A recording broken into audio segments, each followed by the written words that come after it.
codenamed Epic, here at the PMX. We're about to witness the roasting of Richard Epcar, who, to my knowledge, actually I don't have any knowledge, enlighten me. He actually plays Bato in the Ghost in the Shell series, and also plays Ansem in the Kingdom Hearts series. That is one deep voice, now that I'm thinking about it. So, Mr. Epcar, are you excited to be on the roast tonight? I'm thrilled to be here. But I'm even more thrilled to roast those bastards. We haven't told him about the tomatoes yet, so he might not be thrilled later. Yes. Oh, sorry about that. I don't know what I was serving.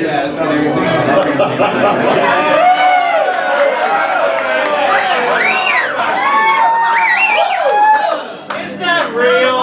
Now. Suck it in, suck it in. Nice shot. Nice Photoshop. It is for real.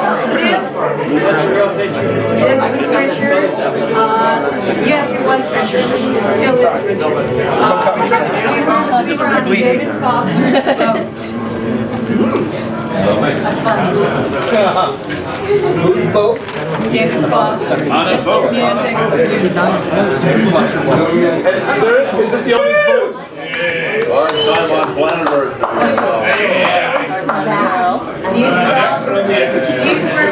These were all variety acts that Richard put together to when he was doing But it was working. No.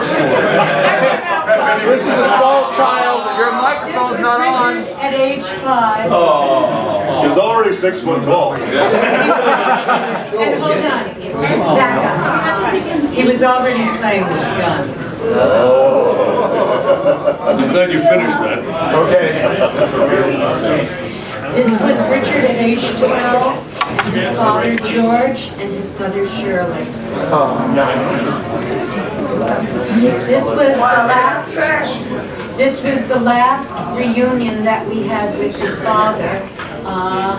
Richard had put together a reunion, and that's his brother Steve, his sister Carol, and George, and of course Richard. And his father died 3 days after this picture was taken. This was during our honeymoon. Whoa! That sounded in the background all wet. Hey! Wow! It could happen. This was Richard in college doing Dracula. Oh yeah. This was Richard at Universal doing Dracula. He played the role quite a bit. This was Richard doing Memoirs of an Invisible Man with Daryl Hannah and Sam Neill. This was the day after our wedding. You don't look tired at all. And this was, oh no, that's not Richard. But I said he was Richard at the time.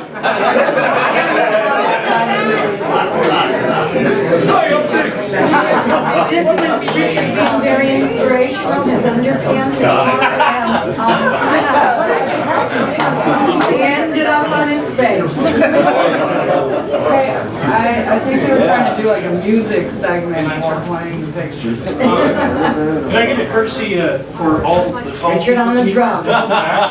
So you can look over kind of order. This was Richard flashing cuffs at our wedding. Unless you want to need them. Richard flashed at your wedding? Of course, this was our wedding. Right after they pronounced us in the oh, this was a party that we went to.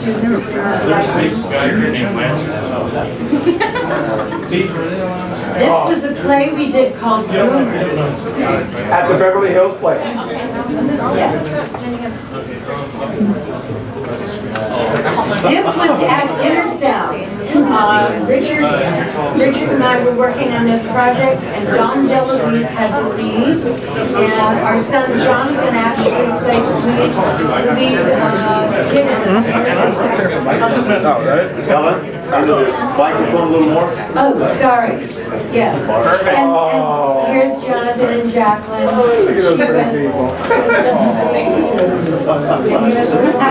The project with Richard. One of my favorite shots. This was 2 years ago. We went to Porto USA. It was, and this is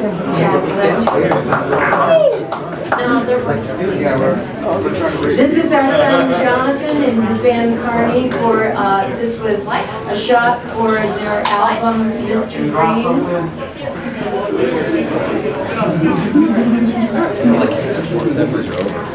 Oh, this is another member of our family. This is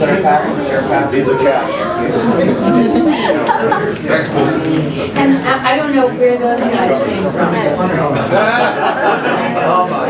Just out of prison, these two. Now I got What we did. Do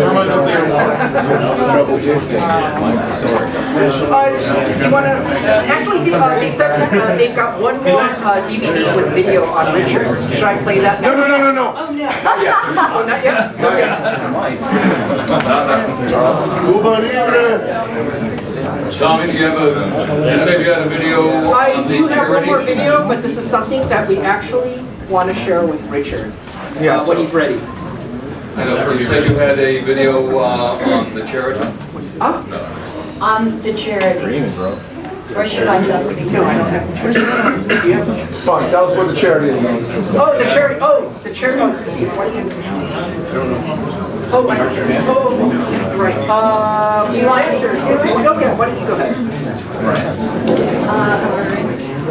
The charity for this evening is Lupus LA.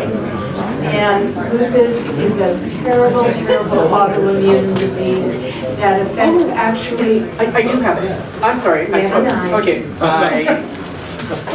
I believed you. You didn't believe you, but I believed you. Sorry. I had it right within arm's reach.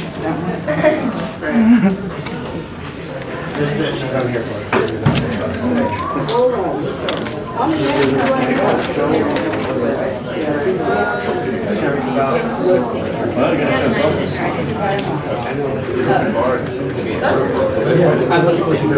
Oh, actually. Here we go. That's back when Michael Sorge was playing Castro. Or very life-threatening. For so many years, and even today, lupus was not treated as a disease, but rather the symptoms were treated. A huge part of it is most of us don't look sick most of the time. There's no one clinical scenario in which you can diagnose it. 10 years ago, half a dozen people in a living room said, enough. The result? And oh, what a difference 10 years can make. Lupus LA has become the primary resource for one-on-one patient advocacy and outreach in Los Angeles. When I got sick, I wanted to know more about it. That's my approach. Coping, I'm going to learn everything that I can. I'm going to be an expert. I think I have MD after my so I'm going to learn as much. Lupus LA is a great support. There have been other support groups in the past that even I've attended, but you end up commiserating in the circle. And with Lupus LA, there's solutions.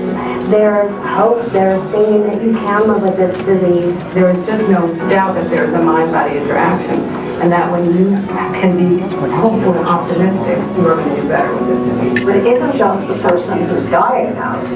It's the family and friends and the immediate group surrounding them that we also are there for. 10 years ago, Lupus LA's first fundraiser raised $85,000. We're getting to the point in the next few years that we will probably be raising more money than any other lupus support group in the country. It takes $300,000 to fund one research grant, one scientific mind, to open up the door to lupus. Fund the ideas that without that funding we'd never be able to get off the ground. And once we get them to the point where they are viable, then translate that money, that $300,000 grant, into millions of dollars from NIH. unbelievable. And it has worked. Even more importantly, if 93% of what you give goes to research, and you realize that that research creates another $2 for research because it's now qualified for public funding, that's where this thing really is supercharged. In addition to giving money to lupus, we also want to take an active role. We want to do everything we possibly can. Our hearts are so completely in this. I mean, we are, because I want to see my daughter get well and every other person that is in pain like she has been. This year, for the first time, it's highly likely that a drug will be approved by the FDA for the disease. It is exciting. It's like, wow, nothing for 50 years and here we are. Just like we've stopped polio, we've stopped smallpox, we can stop lupus. Chances are you already know someone who has been touched by lupus. I'm Bridget, and I'm Elise Reyes, Sheila Briscoe, Vanessa Torres, Sheila Briscoe. I'm Dorothy Ellis, and I'm the face of the face of the face of the face of the face of the face. I'm the face of lupus.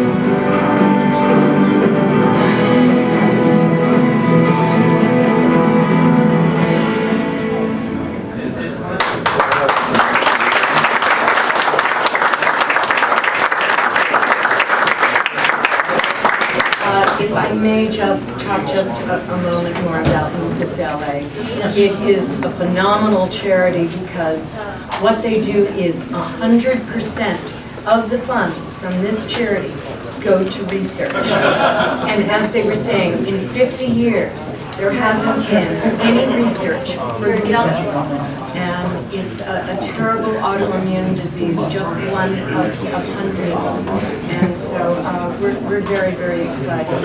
I thank you for supporting this.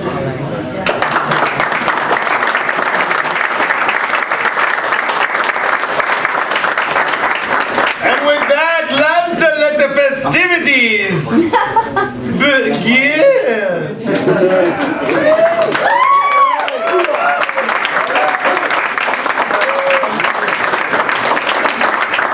Ladies and gentlemen, good evening, and welcome to the roast of Sir Richard Epcar. Give it up!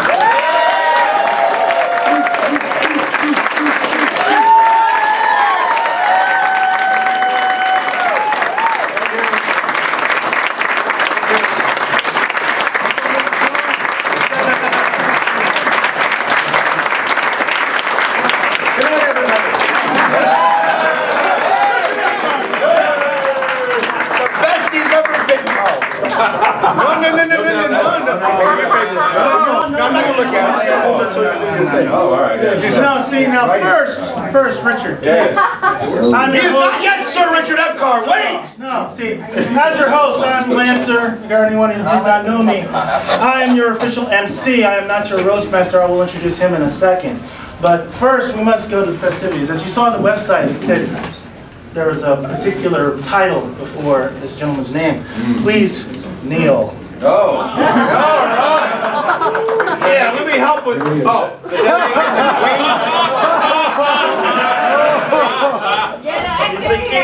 Yes. By the power vested in me by my forget-me-stick, I now dub thee, Sir Richard Epcar.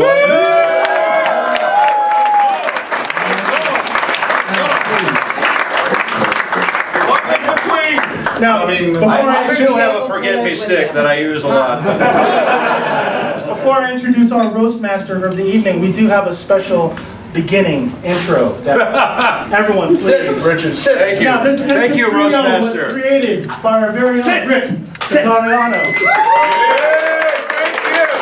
If you need any video help, if you need any video editing or anything of such, dim the lights. They're behind you. Oh my God. Answer. It's the wrong movie.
Mr. Michael Soren!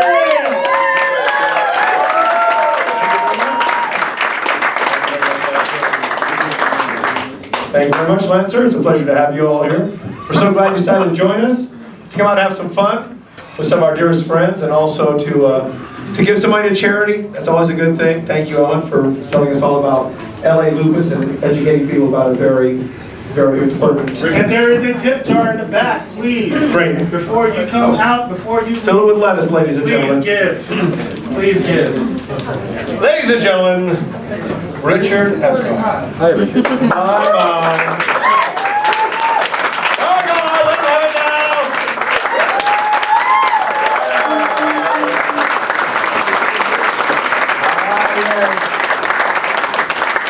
Hallelujah, Sir Richard, I come here not to praise him, but to bury him. Richard, look at all these special and lovely people that have come here to celebrate your special night. Right over here we have Paul St. Peter, a lumberjack from somewhere near San Diego. Over here, Peggy O'Neill, famous voice actress. She has legs like a rainy day. I'd like to see him clear up. Todd Resnick and his lovely wife, Game Q's Executive Interactive.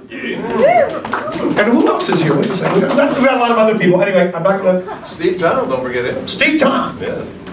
I don't know Steve. Clap for him anyway.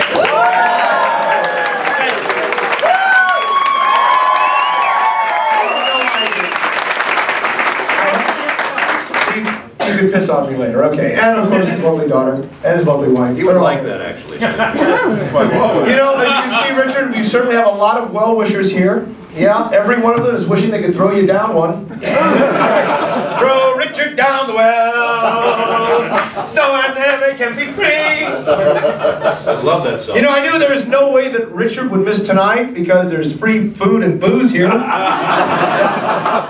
Richard's the only guy I know who every time he wakes up in the morning, he looks at himself in the mirror, takes a bow. Yeah. You know, Richard, personally, I don't think of you as a pompous, self-centered actor. But you know, what's my opinion compared to the opinion of thousands of others? Actually, I shouldn't say that because Richard's a very generous guy. He's been very good to me, more than kind to me over the years, given me a lot of great parts, we've shared a lot of laughs. As a matter of fact, tonight's proceeds will go to Richard and Ellen's favorite charity, LA Lupus, which is a wonderful thing. But you know, I don't think that this was Richard's first choice when it came to charities. There were 5 others on his list. Some of his other choices, the Hair Club for Men, ladies and gentlemen. Yes, it's true. And of course, the American Society for the Prevention of Cruelty to Dave Mallow. The Jews who, when they miss a golf shot, yell Jesus. That was and of course, the American Golf Course Greek Fertilization Brigade. Now, there was someone else here that was going to also be here to roast him, but unfortunately, Scott Pachter, one of the producers of Power Rangers, who worked for Richard and with Richard for many years, had a previous commitment. But I'll never forget what he once said of Richard to me. It was just amazing. He said, you know, Mike, Richard may look like an idiot, and he may talk like an idiot, but don't let that fool you. He is an idiot. But Richard's actually he's a real hustler. I mean, this guy, he is working all the time. He does the work of 3 men. Mo, Larry, and Curly Joe. And with the Stooges in mind, I'd like to go ahead and bring up our first roaster, who's known Richard for many years. Ladies and gentlemen, please give it up for Mr. Stephen Kramer.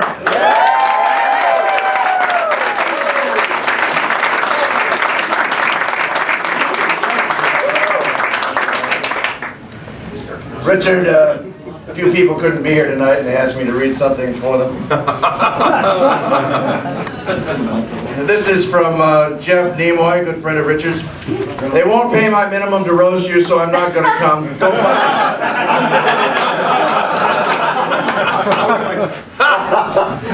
And this from the rest of the voiceover community. We all agree with Jeff. Go fuck yourself. Nice. I have a few remarks. Yes, I'm sure. I'll start from here.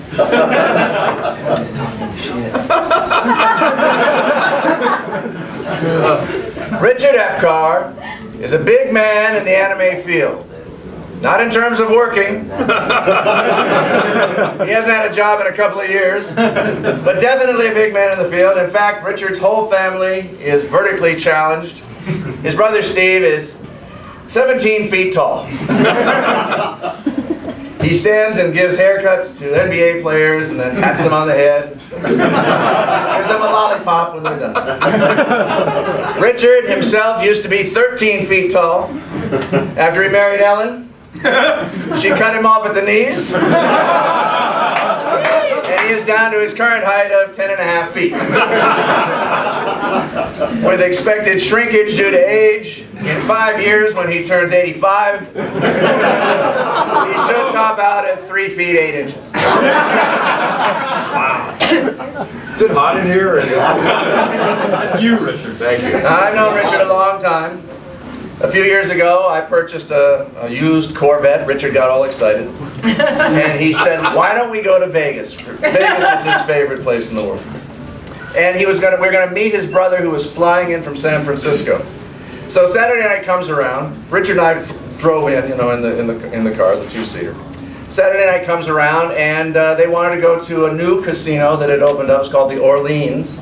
We were staying at the Flamingo, which is down on Las Vegas Boulevard. And it was going to be a drive, and so I said, well, let's get a cab. We'll get a cab. Richard says, no, we don't need to pay for a cab. We'll all get in your Corvette. My brother was sitting in this passenger seat, and I said, and where are you going to sit? He says, I'm going to scrunch up in the back of the Corvette. And he did. This is like a small little area for luggage. I'm flexible.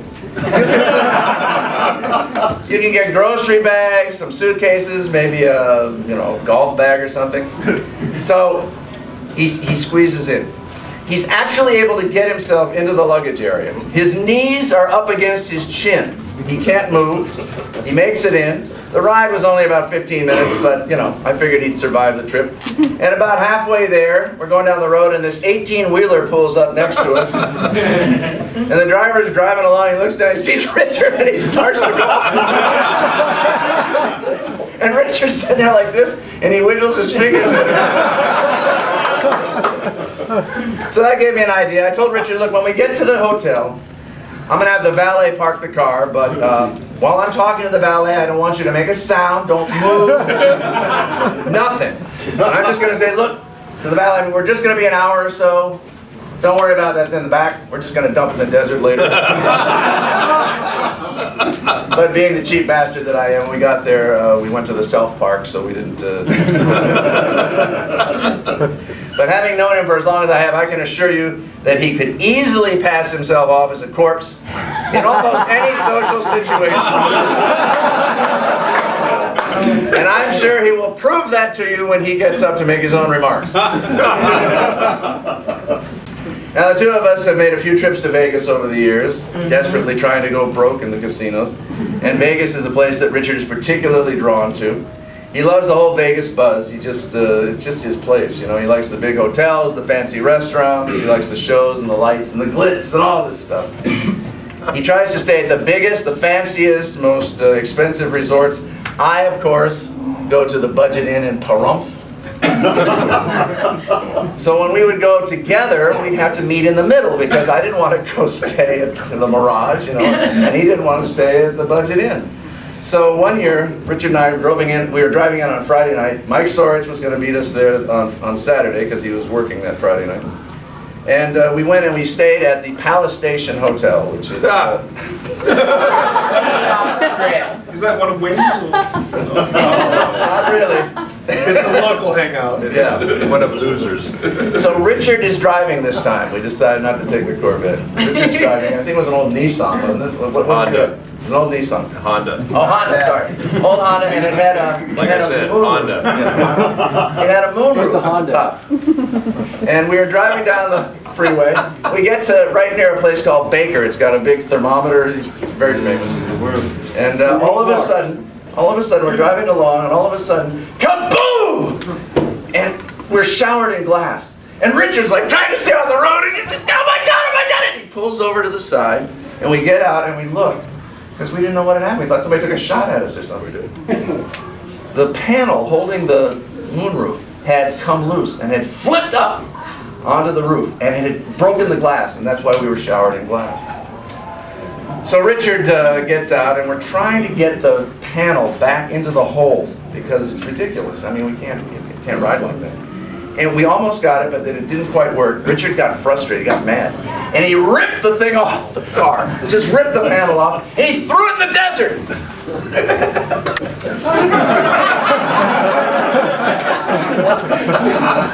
I said, smooth move, Butch. What are we going to do now? There's a hole in the roof. He says, don't worry, there's a little cardboard thing that you can pull across the hole there to keep the sun out, you know, so we'll just do that, and that's how we'll drive. So we start, and in 10 or 15 feet, the air pressure sucked that thing.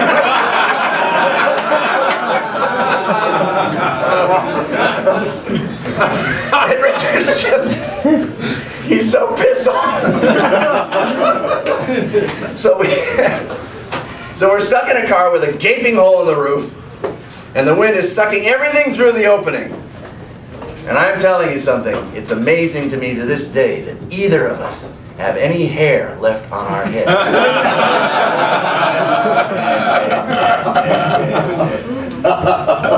And our hands are covered in gooey black mastic. That's what was holding the frame in place. So we stopped at the nearest gas station. We went in and we bought a half a gallon of gas. And the lady looked at us and said, are you sure you're going to get to Vegas? And I said it wasn't for Vegas. Our hands are covered in black gook. We're just trying to get the stuff off. So we drive to Vegas, and Richard's in a lovely mood. His car has now got a big hole in the roof.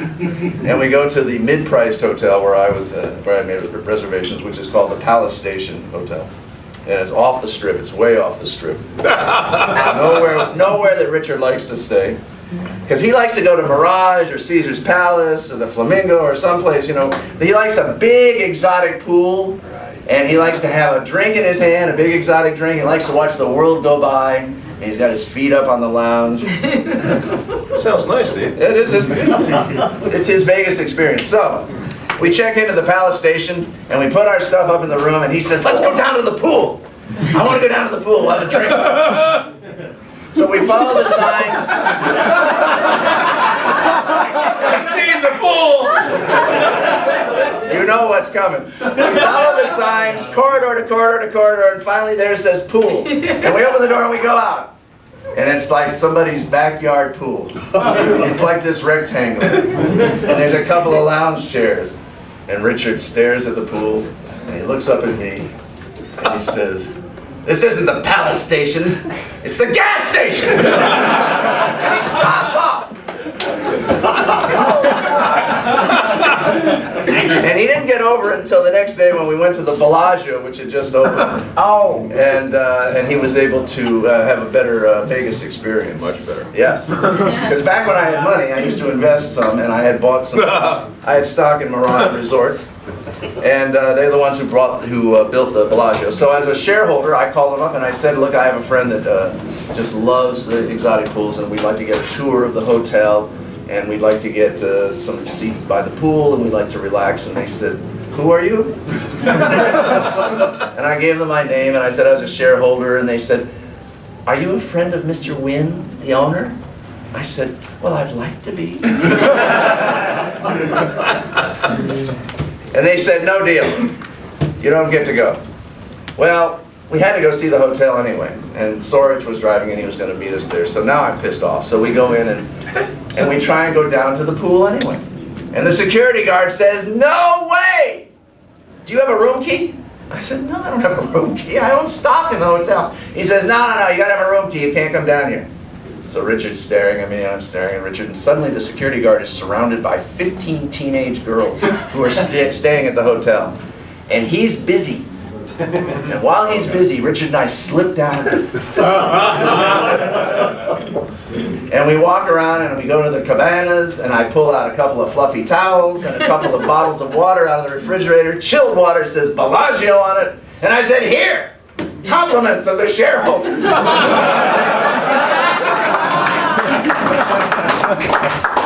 We then proceeded to lose all our money at the blackjack.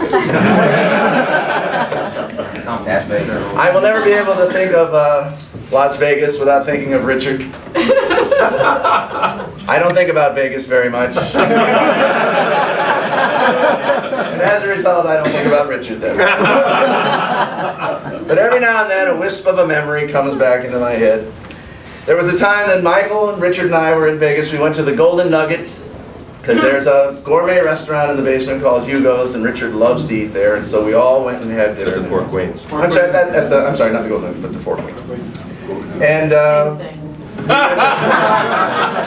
and when you order a drink there, it comes in a bucket. It doesn't come in a glass. Richard likes to order the martinis in the buckets. He orders a bucket of martinis. So after dinner, we go upstairs to the casino, and we're not professional gamblers. I mean, we don't know that much about this stuff, but we like to pretend that we know. And one of the games that we know least about is craps. And no matter who you talk to or what you read about, craps is a crapshoot. Nobody knows how to play the game. You might get wiped out or you might do real well. So most people, they roll the dice for 5 minutes or less, they crap out, the house takes their money. It's a Vegas tradition, that's the way it goes. So we find ourselves at a craps table, and there's these two guys there who are about 25, and they are roaring drunk. And they are rolling the dice. And after each roll, one or the other of them slugs the other guy. And I don't mean he goes, he slugs him in the shoulder and the arm, wherever he can reach. We're sitting there going, oh my God. So eventually they crap out and the dice pass to Mr. Epcar. Now, anybody that's ever played craps knows that 5 minutes is, about what most people can roll. Maybe 10 if they're lucky. So Richard starts rolling the dice. And he rolls for 10 minutes, and he rolls for 15 minutes, and he rolls for 20 minutes. Now the two drunk guys are betting, and they're making big money on Richard. They're betting hundreds of dollars on each roll. They're making a lot of money. And they'd been warned about their behavior. They could not slug each other, and they couldn't slug Richard. But what they did do, they wanted to do high fives. Every time Richard rolled the dice and he didn't crap out, they'd high five him as hard as they could. After about 30 minutes or so, these guys are rolling in money and Richard's hand is about to fall off. And they say to him, if you roll for 5 more minutes, we're going to pay for your hotel room this weekend. Wow, it's been 25 minutes. Richard rolls for another 20 minutes. He rolls for 45 minutes. When they're done, these guys flip him a chip, say thanks a lot, and they take off. And we're sitting there going, what the hell happened? We didn't know how to bet, so we only made about $300 between us. These guys probably made $10,000 each. They made 10,000. Yeah. A rack full of black chips. Yeah. Oh, dang. So we weren't too thrilled, so we started to leave. We decided we were going to leave after about 15 minutes, and we're walking toward the parking garage. And we hear this commotion. There's, and we look over in this little vestibule, and these two guys are on the floor. They're being hogtied by the security guard. About 8 security guards. Yeah. They were trying to break into a private poker tournament, and they couldn't do it, so they got belligerent, and then the security guards are going to arrest them. And as we walk by, they see us, and they're going, there! That's our friends! That's our friends! Tell them you know us! Hey! And Richard takes his hand, which is 8 times the size it should be, and he leans over and he goes, have a nice night! And we walk out!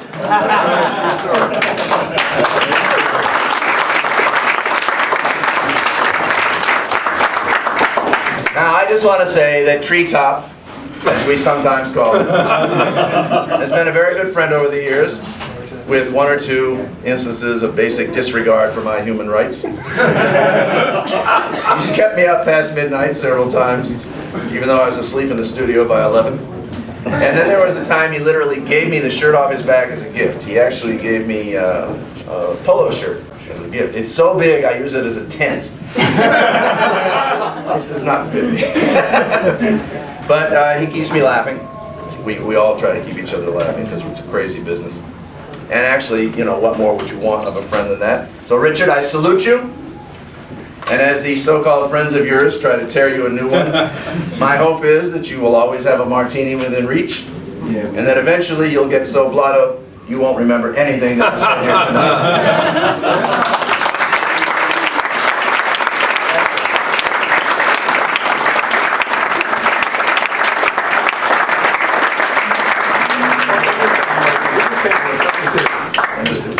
Take your toilet paper with you. Oh my God, that was on my notes. Did you take your paper back here, Rich?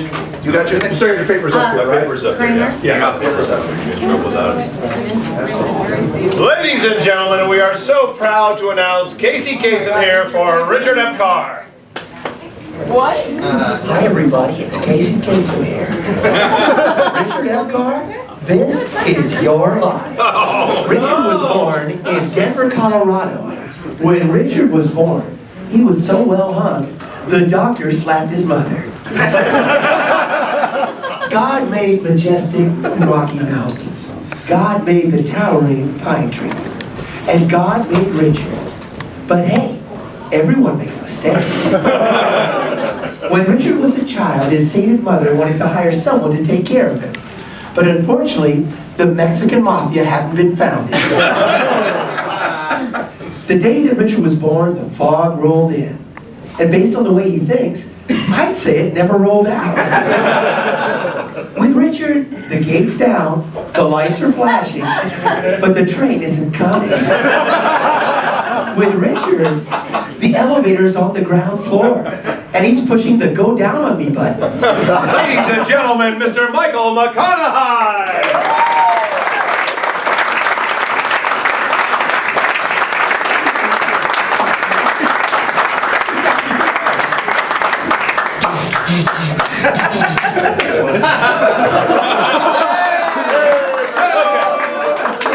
You're going to sense a few repetitious themes tonight, because there are a few things which you think about when you think of Richard Epcar. Yes. We're not talking about that. Thank you, sir. Thank you so much for that. Speak to me.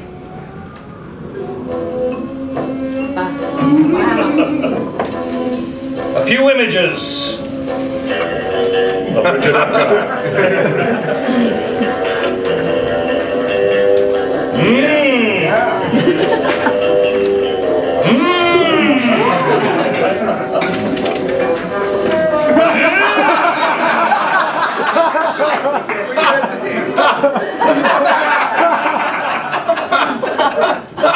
I remember that night. I told you no more icing! Richard Epcar, or as we know him in my family, R.E.007. Star of stage, screen, microphone, the man who put the ghost in the shell, the man who showed that Dracula didn't really suck, who proved that it is possible to live on stilts and still lead a mostly normal life, who proved that he's got a great sense of rhythm because he plays drums and has 2 kids. The man who made the phrase, "Making burgers, buddy, not just an adventure, but a way of life."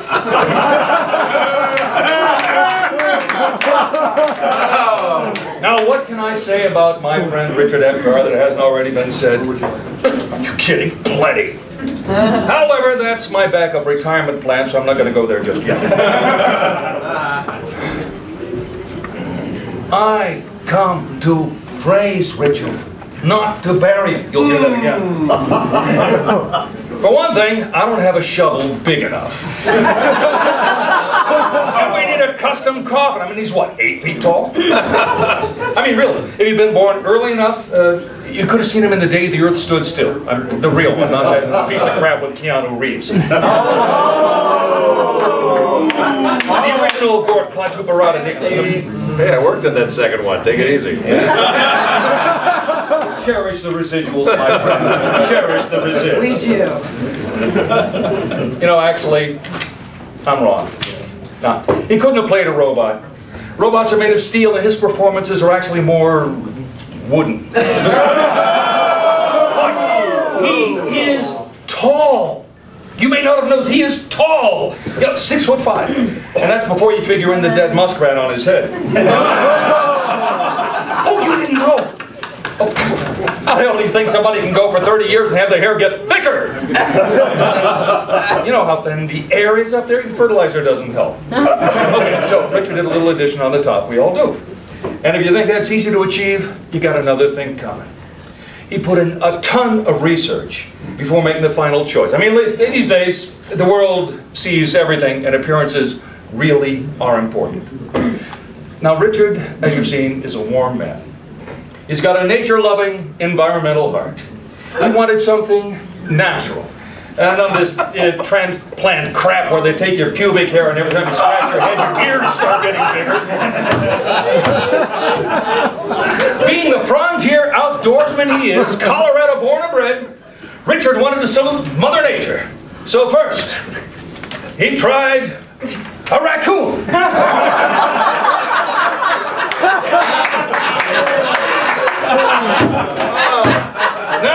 People started asking if he wanted to be Davy Crockett or Daniel Boone when he grew up. You know, some people called him Uncle Fess and asked him how much of Santa Barbara he intended to buy anyway. Oh, we got some California real estate people here. Well, the coonskin cap wasn't happening. But being the visionary Richard was, he looked ahead and saw the future of video games. Video games tend to be kind of military-oriented. So, being a true patriot, he thought, American painted turtle. Yeah. No. Back to the mammals. Have you ever heard of anybody ballsy enough to put a sleeping Wolverine on its head? Oh, yeah. I considered it, but with the prospect of, badger hair days wasn't worth it. Finally, in desperation, he even thought he'd try some beaver. But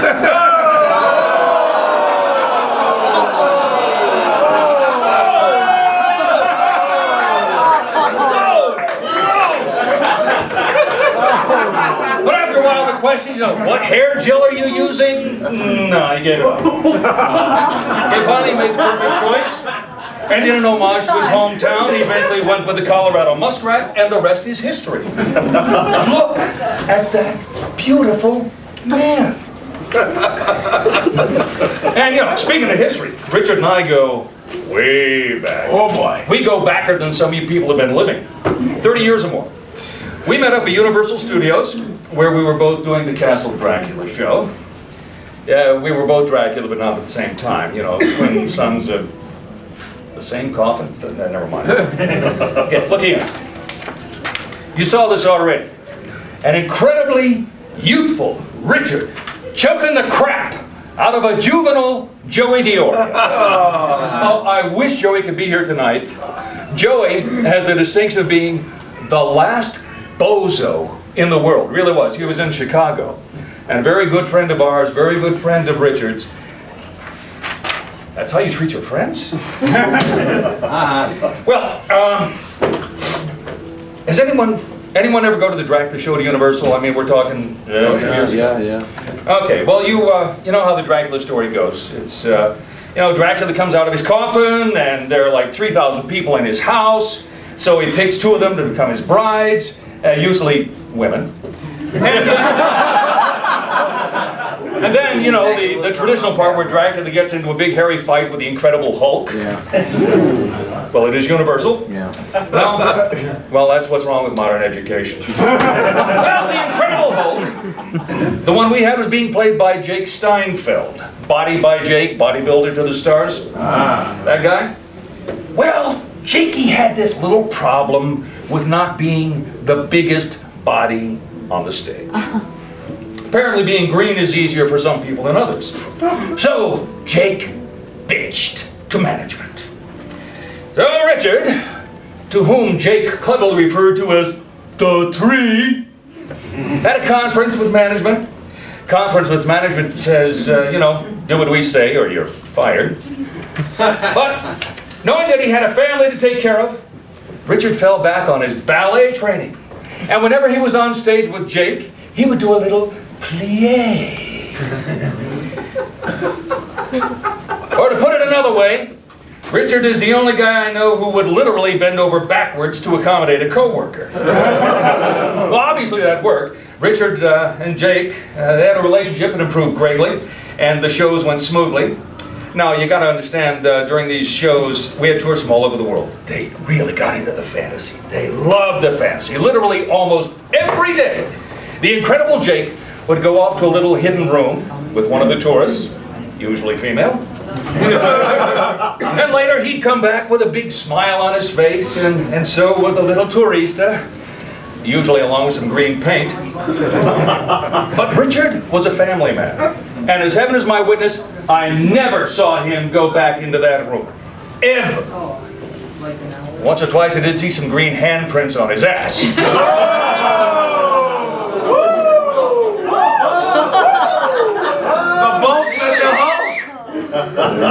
Later on, Richard and I wound up working literally all over the world.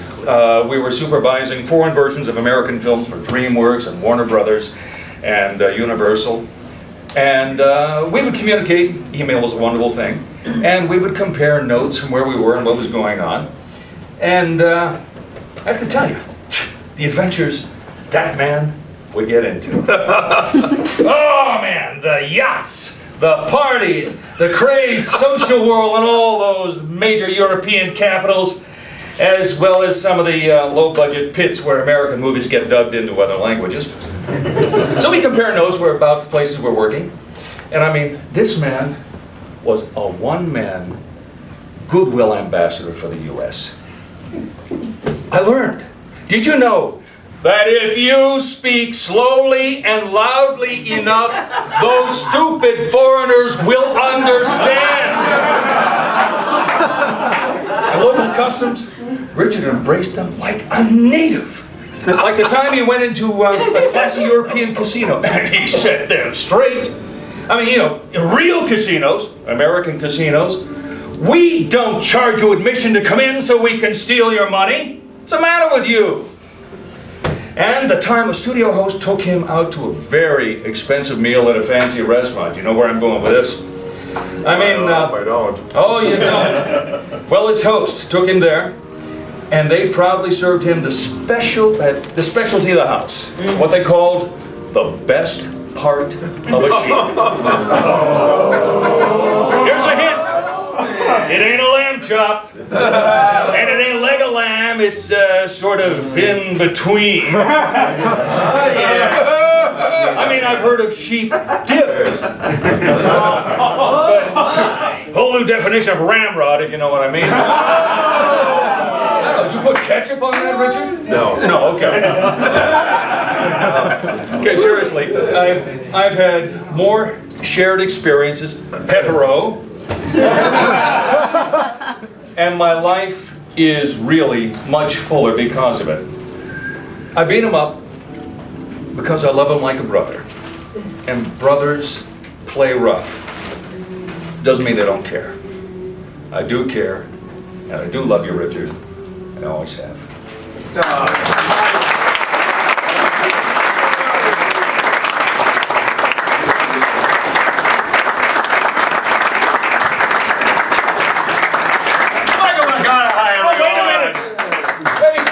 Forgot. Oh, you forgot. Yeah.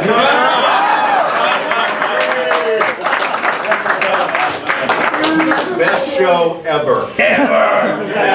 With Michael McConaughey as the narrator, I'd like to add. Yeah. Fantastic. Michael Short, just director, story editor. You know, ladies and gentlemen, that Richard, God, he's got animal magnetism, doesn't he?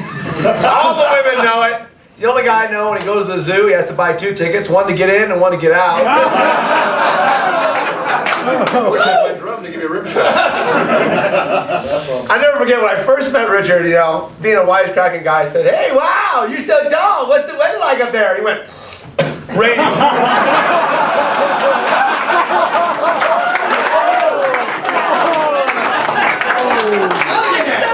And ladies, yeah, I know it's probably hard to guess. You know, there's one part that Steve didn't tell you about the stories of Las Vegas. Richard and I went one time without Steve, and we stayed at the Luxor in the pyramid, actually. When we came back, Steve Kramer asked me, "So, how was it?" I said, "Oh, we had a great time. We won my..." "No, I mean, how was it? You were in there with Richard, right?" I said, "Yeah." "Well, did you see it?" "Did I see what?" "You know, did you see it?" And I'm like, "My God, Steve, I wasn't looking at that." But I know that Richard is reputed to be very well endowed. And on a recent trip to New York to see his marvelous son, who's on Broadway in the Spider-Man musical. On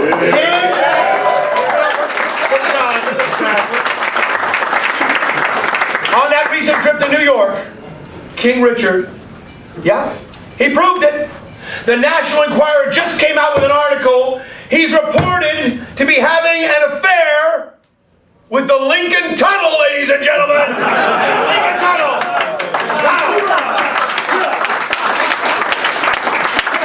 And yes, everyone, as Ruben Veloso, someone we worked with, a nice Argentinian man, once said of Richard, "You know, when it comes to show business, you know, Richard doesn't know the meaning of the word fear. But then again, he doesn't know the meaning of a lot of words." As Buddy Hackett once said about Richard, "I like Richard's philosophy. Richard goes with the flow. That's right, he's a bedwetter."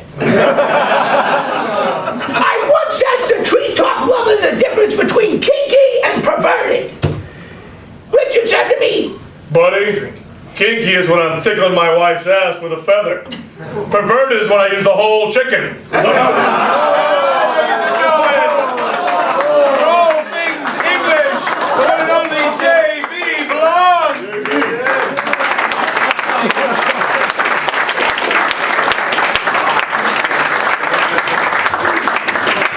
How do you follow that? Well, as the token Brit on the roasting panel, it falls to me to talk about one of Richard Epcar's greatest obsessions. Richard Epcar.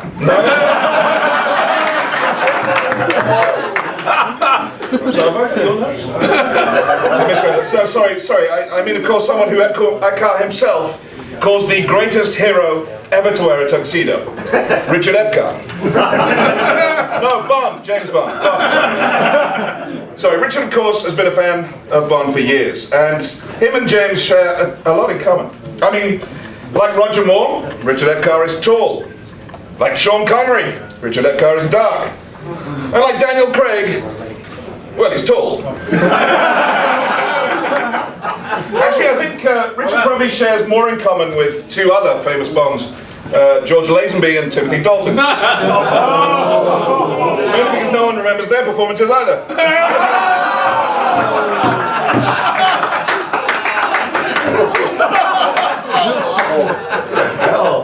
Now, as a young boy, his obsession started very young. He used to run around the house in his tuxedo-patterned pajamas. I would often spend hours alone in his bedroom playing with Walter, his pee-pee. I mean,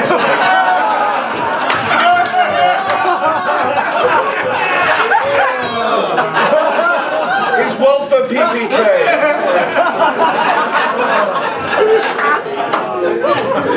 I'm so sorry, Richard. You know what I called it. Of course, later in life, Richard met his funny fanny, Money Penny,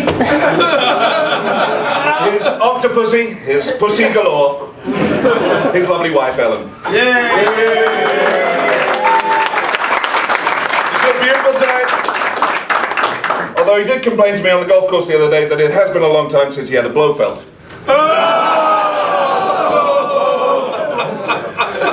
Now, could Richard Epcar be James Bond? Well, I don't know, but I've asked a special guest to help us and find out, and he's going to read a small passage from Russia with Love by Ian Fleming. Good evening, everybody. As the tall, dark, handsome spy entered the casino bar, he honed in on the gorgeous blonde almost immediately. Effortlessly gliding onto a stool next to her, he turned his powerful gaze to the bartender and ordered a vodka martini. Shaken, not stirred. He turned to the flawless creature perched like a puma behind him. With one hand on his weapon, he leaned seductively towards her and whispered in her silken shell-like ear, saying only, "Hey, buddy."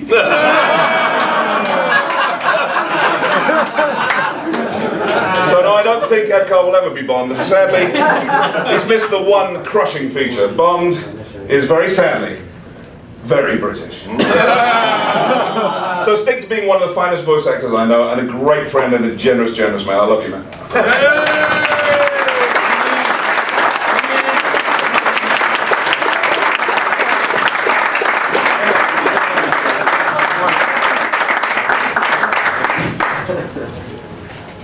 Wow. They're telling stories. She said, he's terrible. Why did they ask him to do it? He's awful. How big?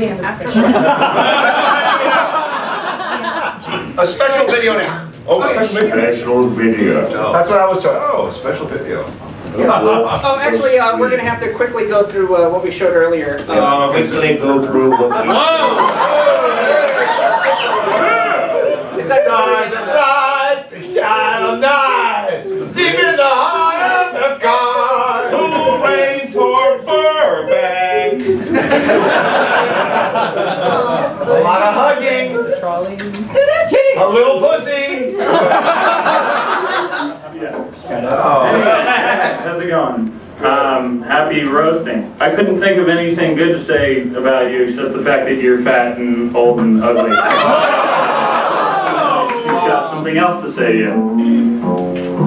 Hey Richard, I concur with everything that your son just said, and you make my spidey senses tingle, and I don't like that. I'm gonna kick your ass! I never liked you when I was a kid, when I was an adult. Thanks a lot for being such a jerk. Hey Richard, happy roasting. I just wanted to say, fuck you.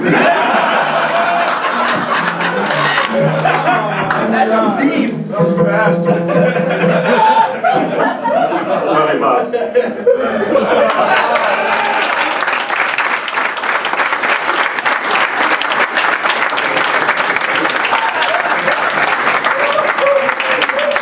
That was Richard's wonderful son, Jonathan, appearing on Broadway, as we said, and also opening for U2 with their band Carney about a month ago. So as you can see, the Epcar family is very well connected in show business. As a matter of fact, a producer friend of Ellen's invited Richard and Ellen to a fancy Beverly Hills costume party just during Halloween here. Ellen, of course, dressed as the Black Swan. Beautiful outfit. When they got ready to leave for the party, Richard showed up at the door wearing nothing but a pickle jar on his cock. So, you know, Ellen asked him,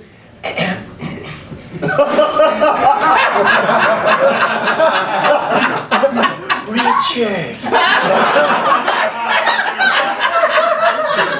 is this your costume?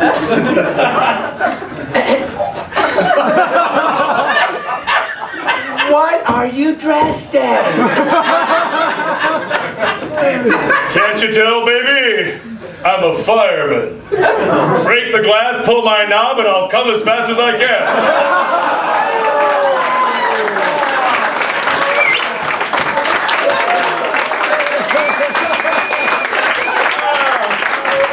But I shouldn't say that. Richard has a lot of respect for the law.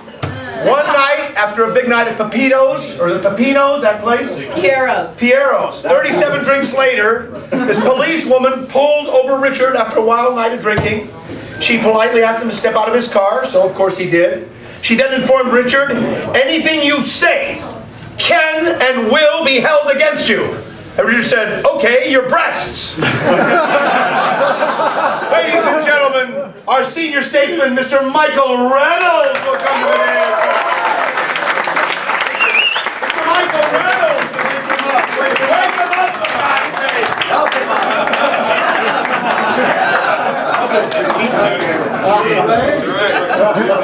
I'm sorry, he just had an embolism in his testicle, ladies and gentlemen.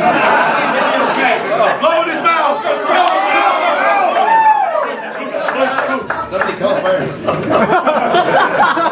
Walk this way and I'll give you some talcum powder. If I walked that way, I wouldn't need the talcum. So let's always remember this is our finest moment. And Michael, when you remember it, please be kind. If you remember. God, what can one say at the end of such a tribute?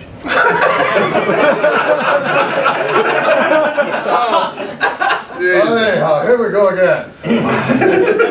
Come to eulogize one of our associates. We're beginning to creep. Last year, you know, when they did this for me, if I had known eulogies were in order, I'd have done the decent thing and died.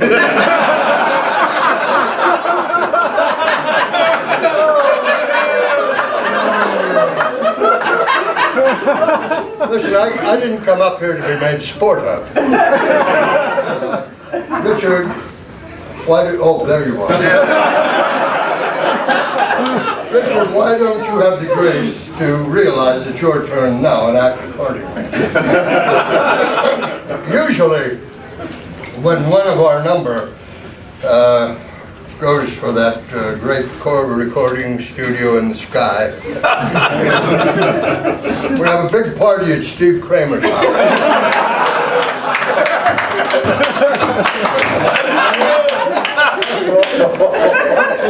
And we tell each other lies about how we respect it.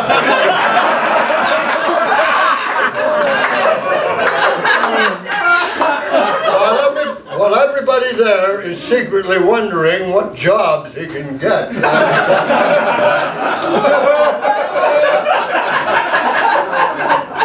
I should have suspected something of that sort last year, when Steve approached me licking his lips.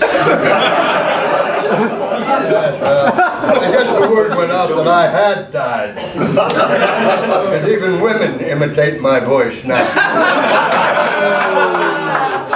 And some even better than I do. I noticed Richard looking a little apprehensive. That is you, yes.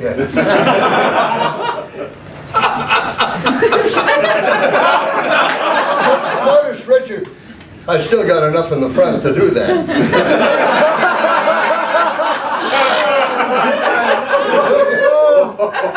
He was looking a little apprehensive when we arrived tonight. He was dodging around corners when I approached him looking concerned. Actually, I just wanted to tell him that I missed him at Trader Joe's last Thursday.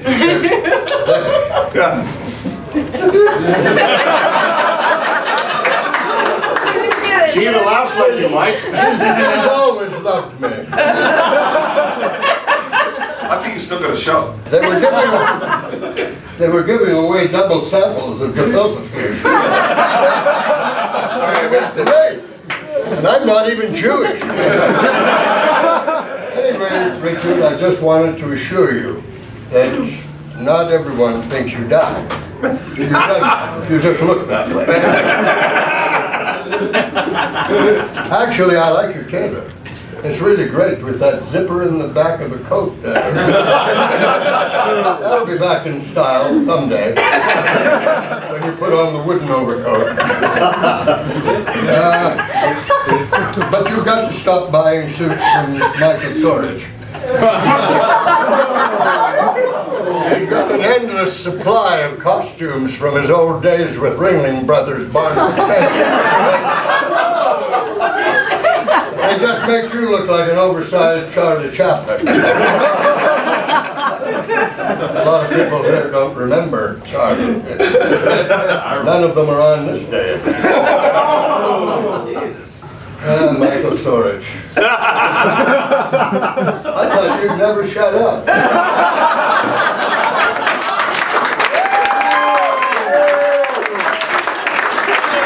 Got that impression, did you? Michael McConaughey came close. Anyhow, it's a shame that what's his name in Cuba? Fidel. Getting sort of out of it. Yeah. Who have you got to imitate these days? You know, you might go for Muammar Gaddafi. If you just, well, Richard, would you lend him your hair?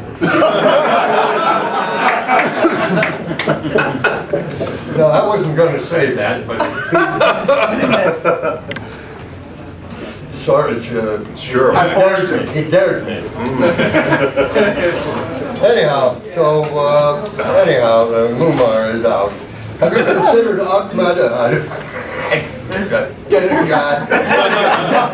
God, you considered him? Try saying that with the 4 shots of. Drano.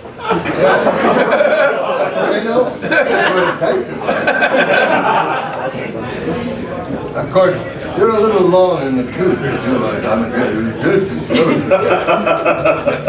I'm a did it, Dad. Yeah, but wear a dirty shirt and a black wig and drop about 40 pounds. Well, that upsets you?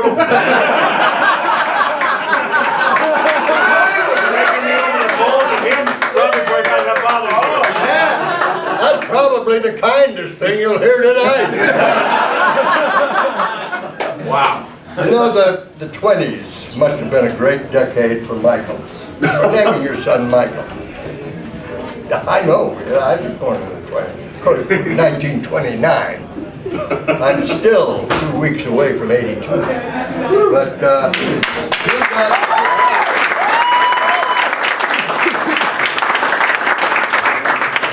we've got 3 of us here to lull you to sleep tonight. And of course, I can't speak for the other 2. My mother always admired their work. Well, she should have. Wow. Oh, I'm glad you spoke up now. He was the only serious competition to Buster Keaton. Nobody could remember either one of them smiling. Buster went out though. Michael's tried it one time and busted his face. And he's been there ever since. That's when he went into voiceover. You may remember him as the voice of Bela Lugosi in Dracula in 1931. Incidentally, he's been pissed at Richard ever since Richard got the job at Universal. It was kind of a fluke at that. Because of their original applications, McConaughey refused to do full frontal nudity. Richard didn't mind at all. I did full noodle frontity though.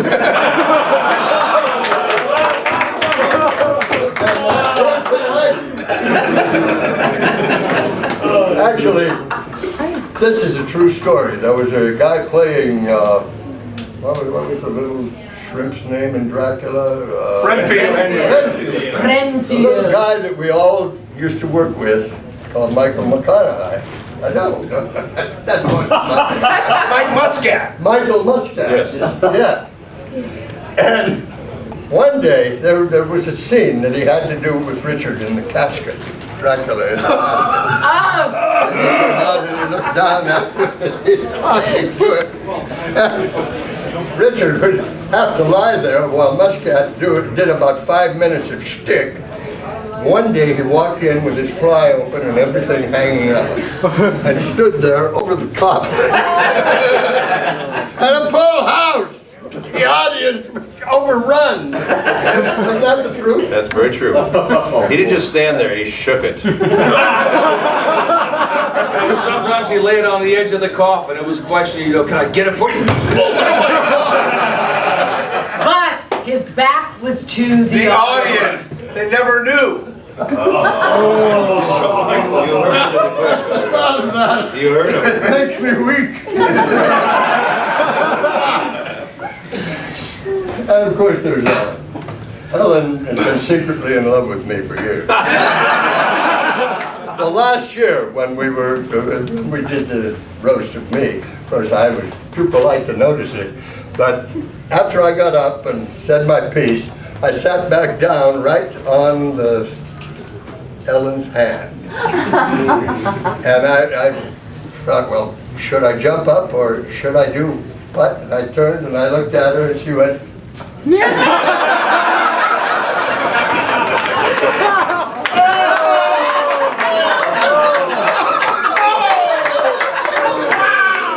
been a thing ever since. No, I'm not going to put you to sleep. You just woke me up. Now, Richard, it's been a pleasure, and I'm awfully glad you've had the opportunity to know me.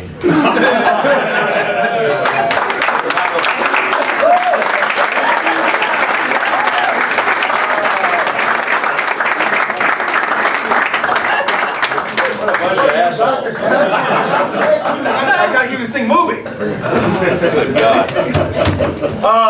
This is wonderful, Richard. Thank you so much. I want to thank you personally for allowing me to MC this. Yeah, you're doing a great job. As we all know, behind every great man, there is a great woman. That is correct. You know, recently Richard and Ellen renewed their vows. Richard started the ceremony by saying, "Buddy, I'm sorry, baby. You make me drunk with passion, intoxicated with love, inebriated with desire." And Ellen said, "Are you sure you weren't Don Cuckoos before?"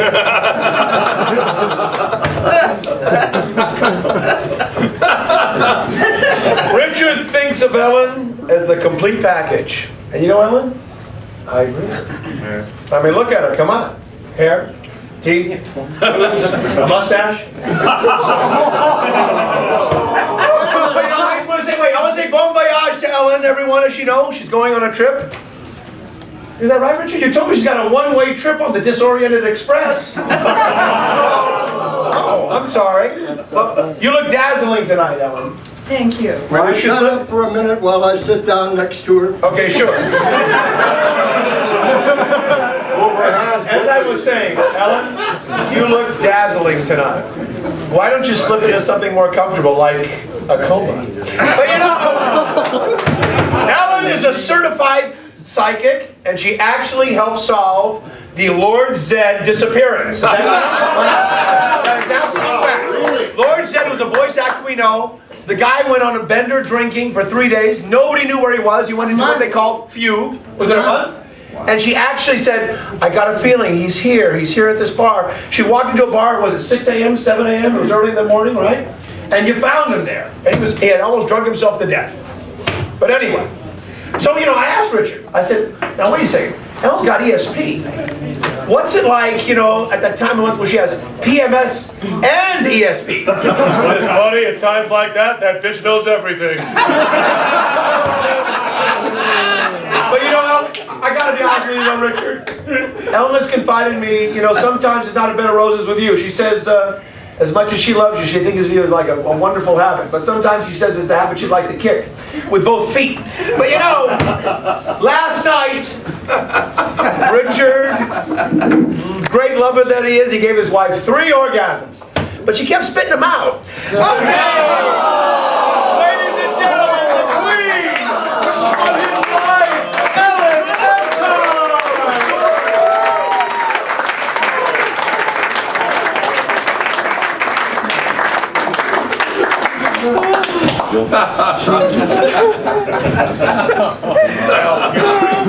Too funny. Michael, thank you so much for that fabulous introduction. And I want to thank you so much for allowing me to be here this time. Why not? Michael, I don't remember being there last time. I wasn't invited. You wouldn't. Whose hand was it? I think it was Richard's. It may have been. He's had it there several times since.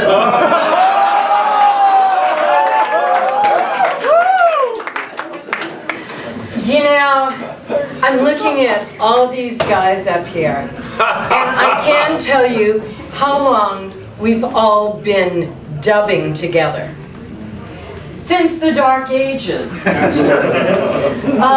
But the truth of the matter is that none of us really started out wanting to be voice actors.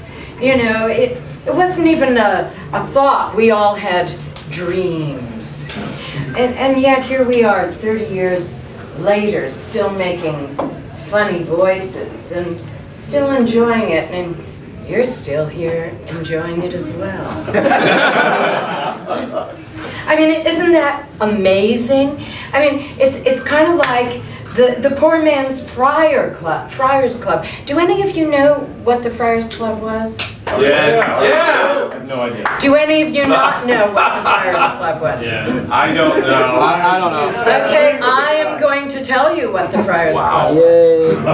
The Friars Club was where the very best of entertainers went to eat and drink and canoodle. And Did it have sex? that it's sort of like. The Friars Club was actually the place where the roast originated. That's right. And they had Milton Berle and Sid Caesar and Joey Bishop and Al Jolson and Frank Sinatra and Jerry Lewis, and we have Richard Epcar. Steve Kramer and Mike Sorge, Mike Reynolds, Mike McConaughey, or Mike McConaughey as some people like to call him. McConaughey. And J.B. Blanc. And Leonard Nimoy.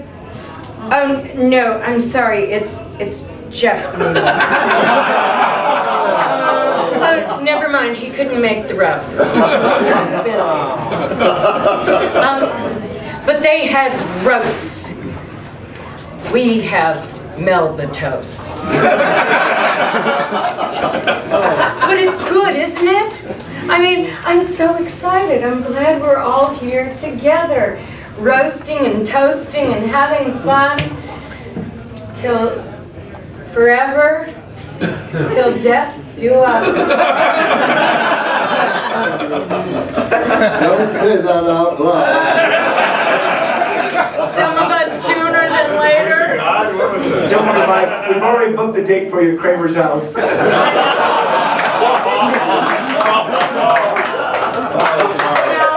since I wasn't here, I have to have a little fun with all of you. Why not? Now you're talking. Michael Sorge is here. Michael, oh my God, the stories I can tell. But this is the Greek and wedding. We've got limited time, don't we? But he is a relic, a one of a kind. If I can turn the page. He really is. Michael is an avid golfer. He's a runner. He's lost an amazing amount of weight. Mike is the kind of guy who does stand-up in an elevator when the audience is trapped.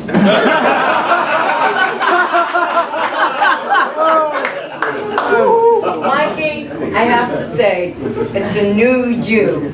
You lost weight, you got dressed up. What happened to the pepper pants? Did you give them to a homeless person? They wouldn't wear them. Mike's mother used to always say, what a fabulous lady. She used to go, darling, I love you, but you're full of shit. Was she talking about the time you took a dump on the 13th barrel? It's true. It was a 2-stroke penalty. Watch out for the shit trap.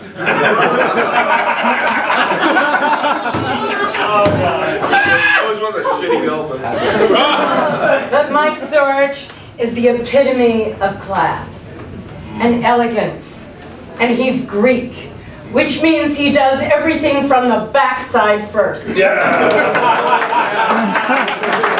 Actually, about that? Yeah, he's Greek. Oh. Actually, Sorge is quite famous for all of his characters and directing and his humor and his wit. Most notably is a play that was written about him called Much Ado About Nothing.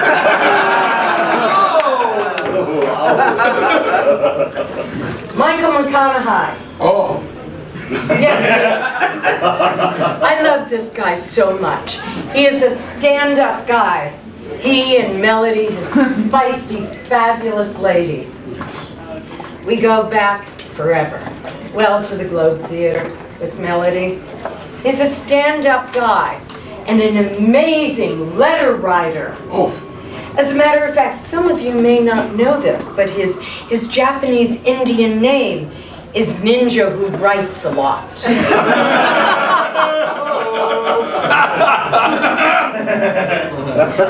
Michael McConaughey wanted, as a matter of fact, Michael McConaughey writes so many letters, he had to write a letter to Screen Actors Guild asking them if he could be here tonight. Wow. The answer was yes. Michael McConaughey wanted to be a classical actor. Some of you may not know this, but Michael also stunt doubles for Willie Nelson.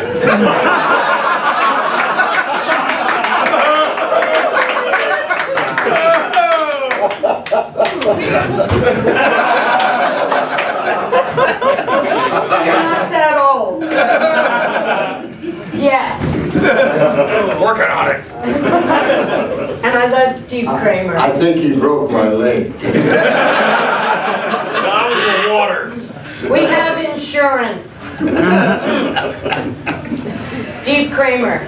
We go back so many years. Steve and Melora, we used to do showcases for casting directors. Steve is the lovable curmudgeon. He's the original Oscar in The Odd Couple. He's Oscar the Grouch. So why do they call you Steve? Words fail me. Steve, Richard always says, I'm polishing the car with Melora.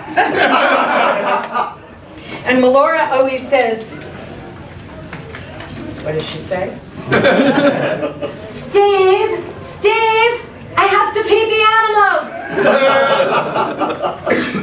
And speaking of animals, Melora is always feeding the animals at the house. She is the most beneficent, kind, generous woman. They have a dog and a cat, and then Melora feeds the deer. And her whole life revolves around the animals.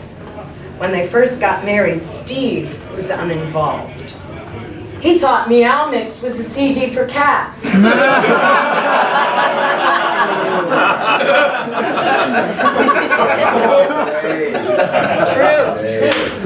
But now she has him trained. Steve, sit! Melora's not here. But why does she keep doing impressions of Joan Rivers?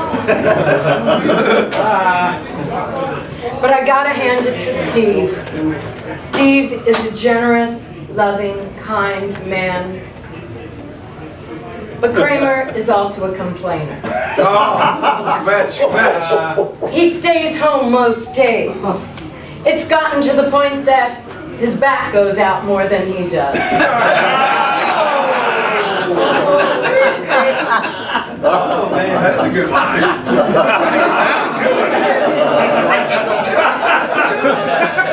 Don't steal. Mike Reynolds, oh my God, the fantasies you have.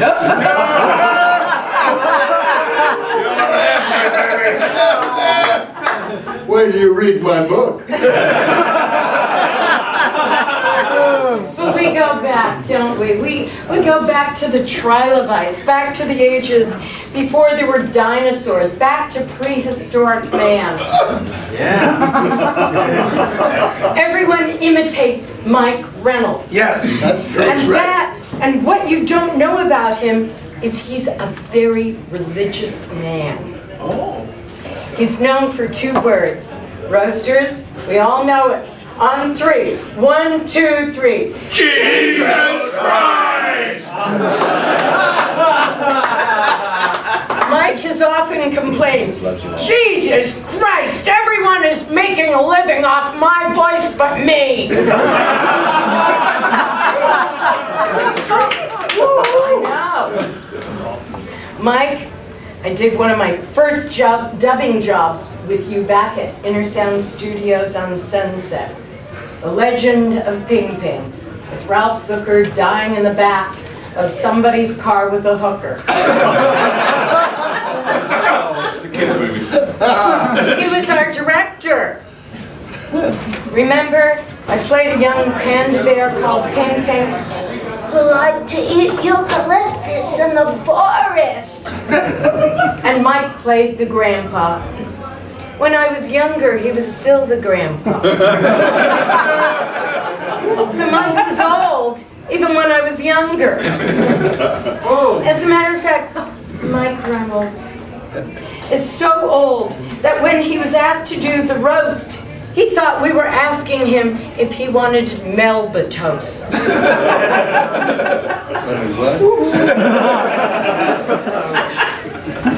JB, you're so surprised.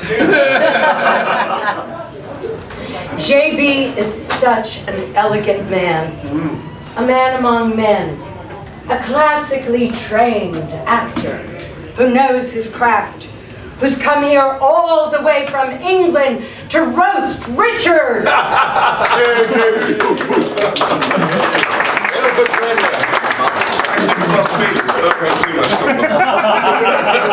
Truthfully, some people have penis envy, but here in the States, we have English envy. But why?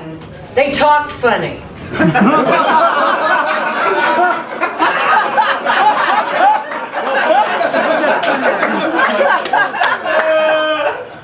JB, by the way, what does JB stand for? Jib Jab? Jelly bean. Justin Bieber.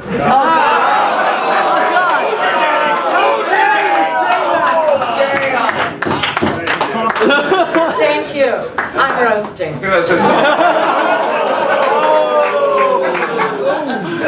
And by the way, the name Blanc, JB Blanc. When you put it like that. Like a classy French wine. And to know him is like knowing a classy French wine. Articulate, classy, cultured, with a fucking potty mouth like you've never heard. It's true. I know it's true. Now shut the fuck up and carry on.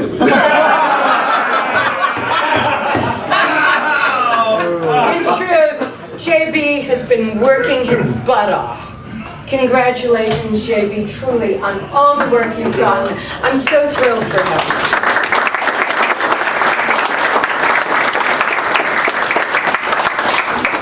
JB is a very, very busy man, and I know you never have a moment to read. Oh, fuck, I knew this was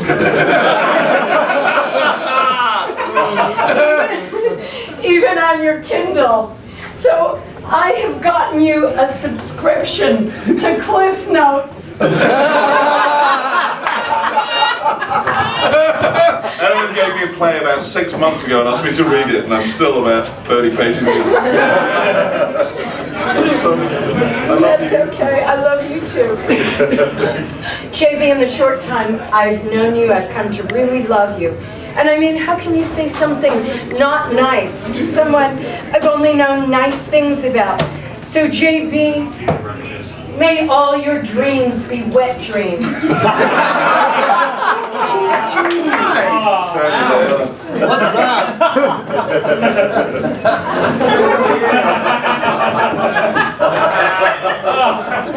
Honey. Yes. Okay, I know what you're all thinking. No, you don't. Yeah, I do. Ellen knows where all the bodies are buried. Not quite all. Who is this?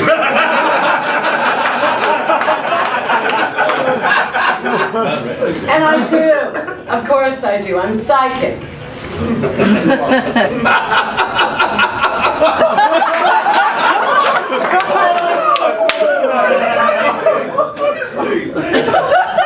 Read the fucking plan.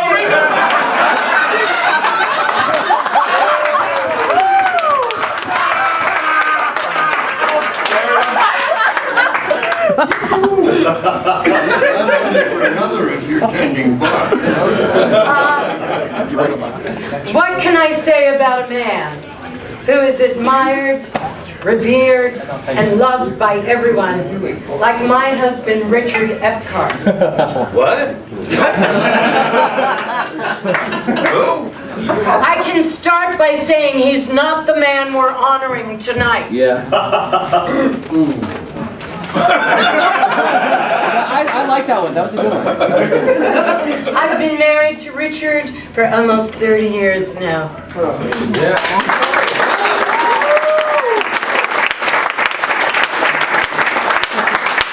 Two of the happiest years of your life.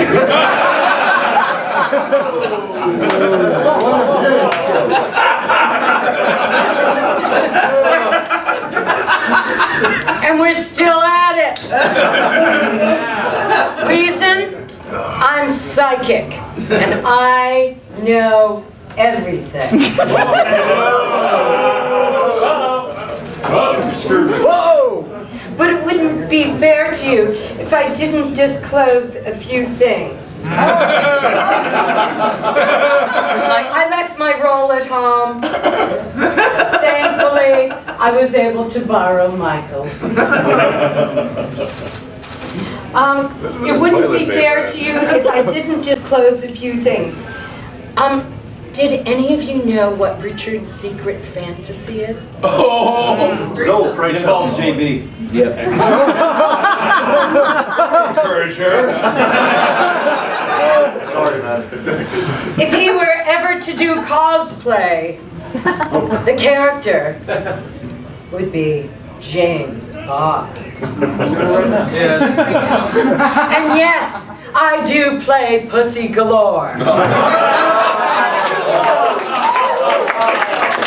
But come on, we're adults.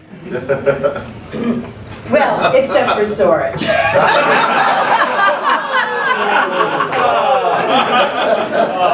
But what you didn't know is what Richard really wants.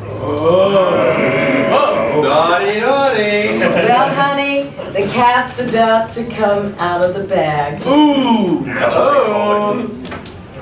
That's what I call it. The turtle's about to come out of the shell. Get this up on YouTube. Honey, he wants to be king. King of the universe. King of the United States.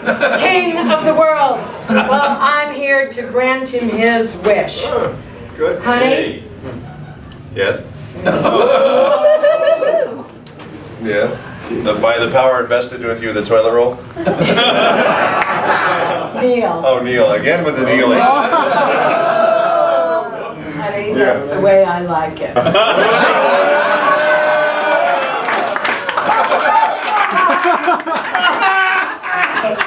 Honey, you can be king, Yeah. but on one condition. You're queen. I'm queen. Fucking forget it.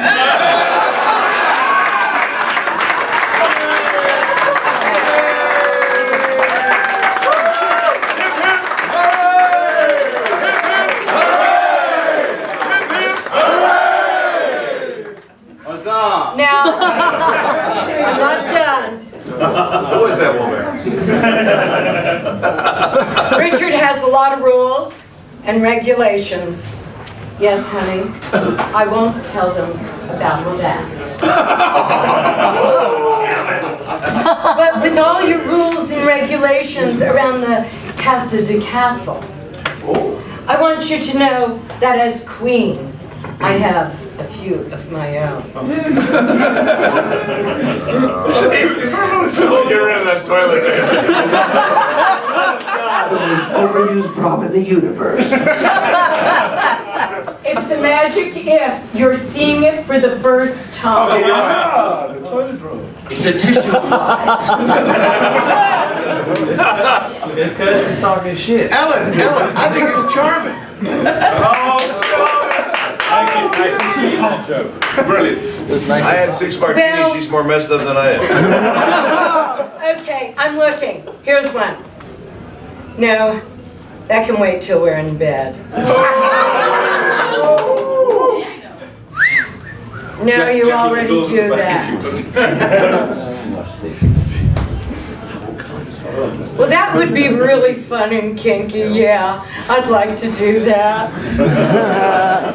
But here's a couple of rules. I'd like to play some other music other than James Bond. Is there other music? I don't know. Some nights I'd like to hold the clicker. You can hold the clicker any night, baby. The TV clicker, you filthy mime. Mom.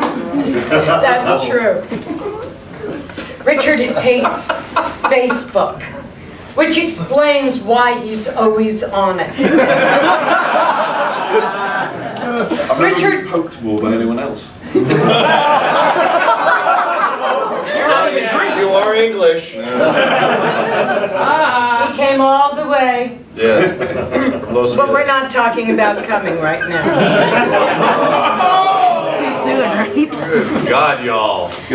Richard went for a Guinness Book of Record challenge to see how long he could stay on Facebook. He lasted longer than Kim Kardashian's marriage.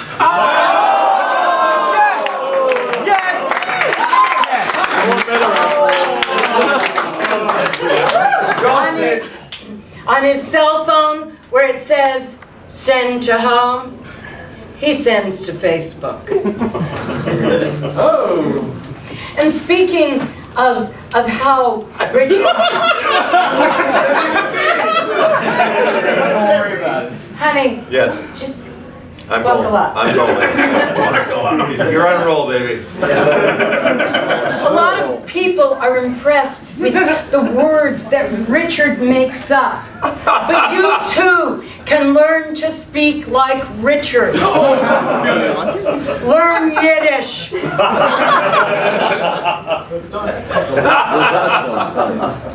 Richard, of course, wanted to be James Bond. When I first met him, he used to shoot corners. Now he just shoots blanks.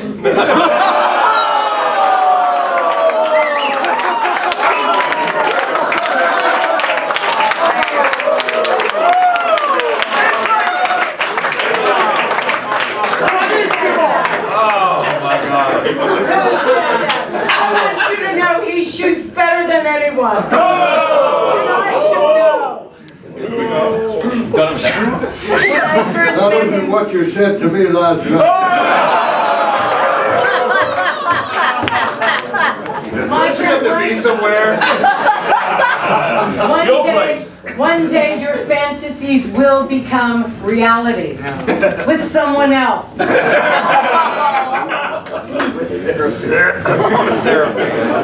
wondered about Richard, yet I still married him. I wanted him to love me, but I had to compete with the mirror.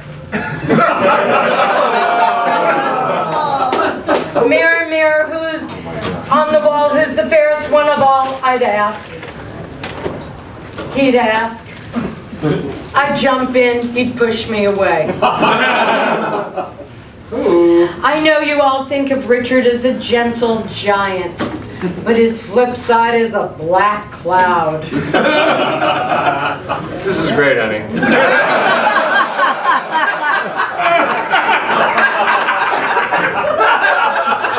30 years they were married. Honey, my honey bunny oozy woozy. Are you speaking in tongues? He always calls me honey, and I always call him honey, except when he's angry, and then he calls me what the fuck.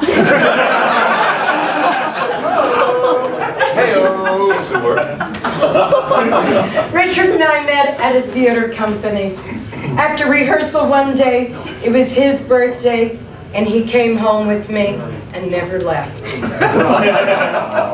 That was the first time I made love to Richard. I was impressed. He had big towels. Makes sense. It's true, he never left. 30 years later, and he's still my honey. Well, honey, everyone tonight is calling you Sir.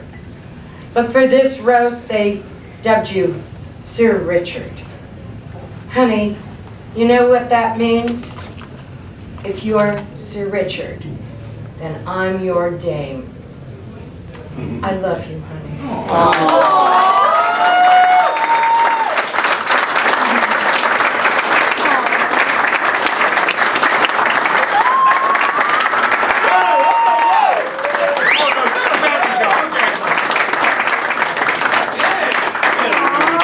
I take my paper and I leave.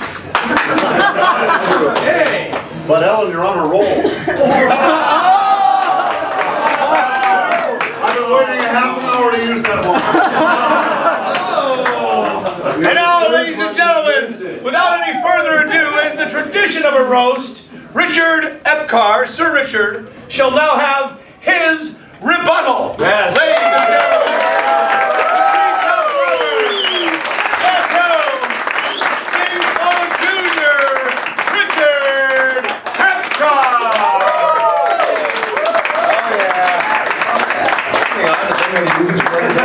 The toilet paper, my God. I'm so glad you brought that. At this point, it's used. So nice to get a rebuttal after listening to that swill for hours. It seemed like an hour. Thank you, Chaz Bono.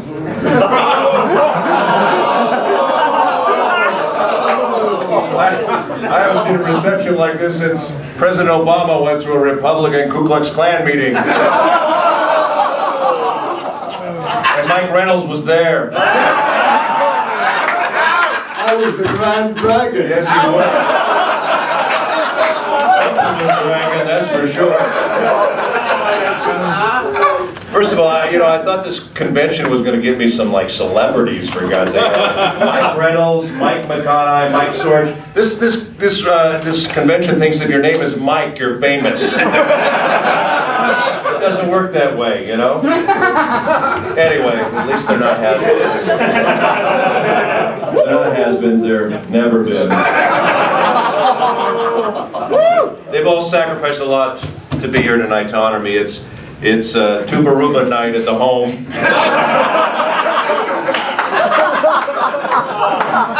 you guys hear that George Takei was here earlier? Yeah. George Takei was here. This guy is so gay, he tried to make a withdrawal from a sperm bank.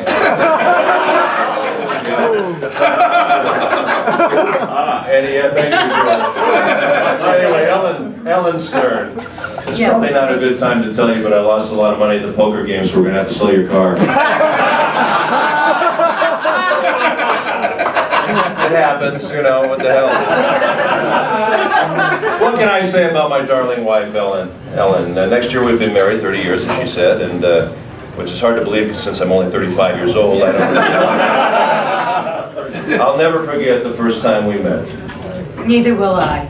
Although I keep trying. People ask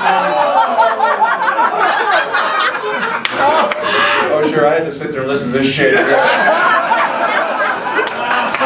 People they ask me all the time, they say, what's the secret? What's the secret to your marriage? Have you seen her rack? Yes. I usually say to them, the secret to our marriage is a lot of drugs and alcohol. We fought for 20 years and then I just gave up. A lot of people don't know this. Ellen came to Hollywood on a Greyhound. Not a bus, a real Greyhound. True story. And many people don't know this, but I call my wife Five Horses. It's a lovely Indian name that I gave to her. It means nag, nag, nag, nag, nag.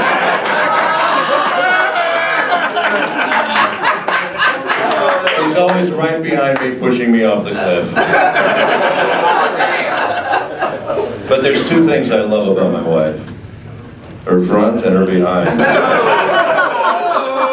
And speaking of behinds, Michael Sorge, ladies and gentlemen! Michael Sorge! You did a great job.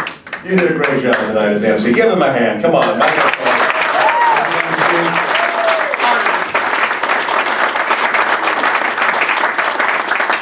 Michael is the only guy I know that's been asked to leave the Museum of Tolerance.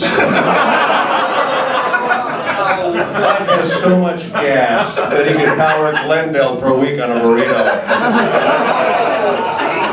His real name is Gaseous Clay. This is a true story. I was once stuck in a booth with Mike Sorge and Cy Prescott. Oh no. And every minute Mike would let one rip. And Cy would laugh like a hyena. Now, I'm not a religious man, but I swear to God I was in hell. Jesus Christ! Mike is a Greek, which means if there's an asshole, he's in. In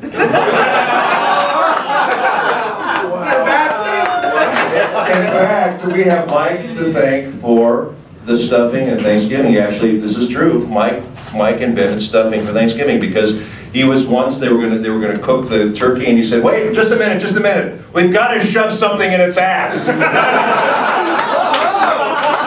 Gently. So he invented stuffing. We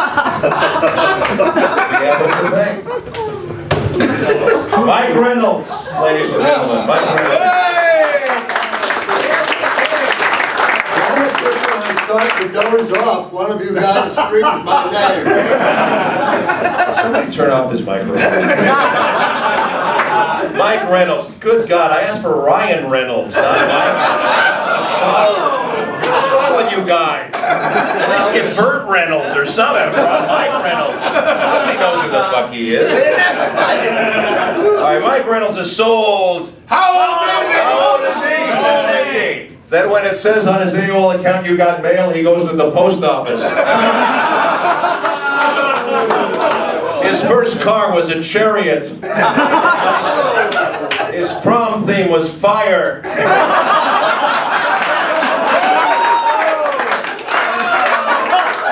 His first Christmas was the first Christmas. He's so old he's seeing us in black and white right now.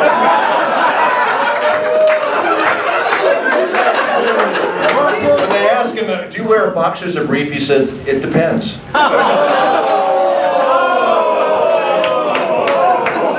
I met Mike a million years ago in the halls of Innerson. You remember Mike? And I bumped into him? Yes, I was sick. Shut the fuck up. Nobody asked you. Go back to your cage. I bumped into Mike in the hall. You remember that? I bumped you in the hall, and you had these wonderful inspirational words for me. You said, "Get the fuck out of my way, kid." I do remember that incident. You're a wonderful Irishman, Mike. Your people live on parades and beer. His big accomplishment was that he played a talking piece of shit. This is true, right? Everybody remembers that. Yes. I did Hamlet in the East End of London. But everybody remembers I was a talking piece of shit. That's right. Typecasting! You think about that the next time you're locking up at Foot Locker. J.B. Blanc, ladies and gentlemen. J.B. Blanc, yes. Is it a person or a wine? Everyone thinks J.B. Blanc's such a wonderful. Oh, J.B. Blanc, he's so great. J.B. Blanc, he's wonderful. He's such a nice. I'm here to tell you he's an asshole. He's a marvelous actor. He's told me that many, many times. He's a transplant from England and France, and it is with extreme sincerity that I welcome you to our country, you limey frog bastard. Somebody check his green card.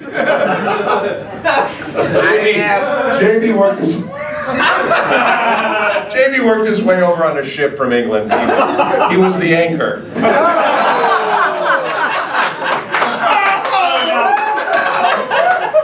Like likes to take a drink now and again. He was recently knighted, this is true, knighted by the Queen of England as cirrhosis of liver. In fact, his liver's so black, it's dated 2 of the Kardashian sisters.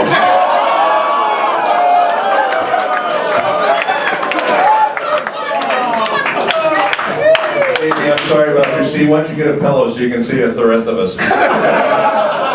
JB's so horny. How horny is he? Then when he found out Winnie the Pooh had no pants, he got a boner.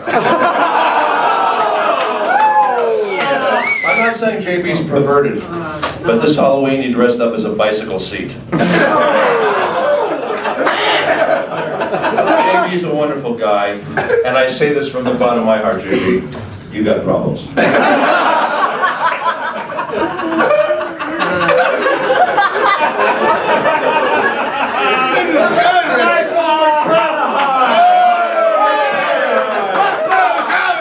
I wanted Matthew McConaughey. What the hell's the matter with you? These fucking guys nobody ever heard of. Oh my God, Mike. You shouldn't have come here tonight. You made a fool of yourself. The auditions for Geppetto was down the hall. Some people know. Some people know him as a voice actor. Most people don't know him at all. Michael McConaughey, the man of 1,000 voices. Everyone exactly the same. Only he, yes, you heard me, he, don't give me your middle finger. Only he combines the excitement of standing there with the thrill of saying words.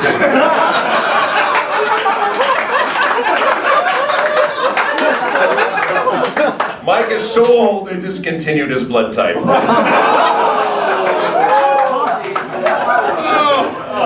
This is a man, Michael McConaughey is a man who's learned everything. He just can't remember anything. McConaughey has the only distinction of being the only civilian ever to have been impeached. He's also a great athlete. I first saw Mike at the gym. He was doing push-ups over Jake Seinfeld. He's crammed 2 years of career into 30. Kramer! Steve Kramer! I wanted Kramer from Seinfeld, not this fucking schmuck. Steve's a lovely guy. Passed away about 3 years ago.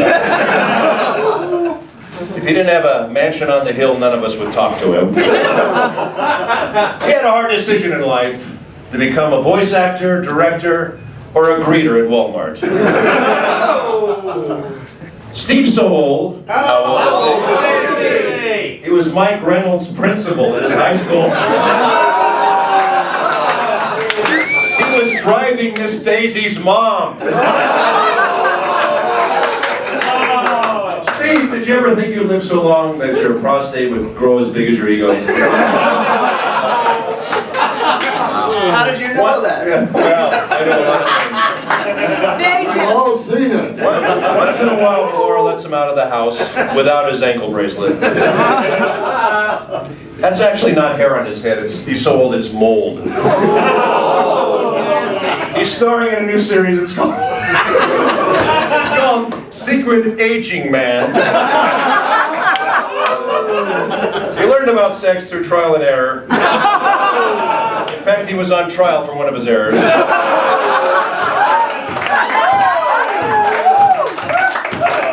Today, he whiles away his time catching drool in a cup. His big accomplishment was he was a talking penis.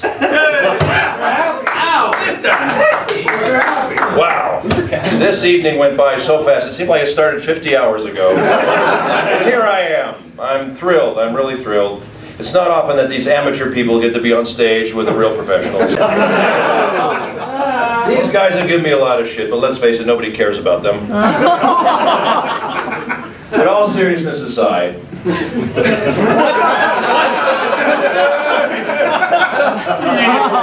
I love each and every one of you guys. I do. And if I was gay, I would fuck each and every one. But I'm not. But some of us do get it. Only.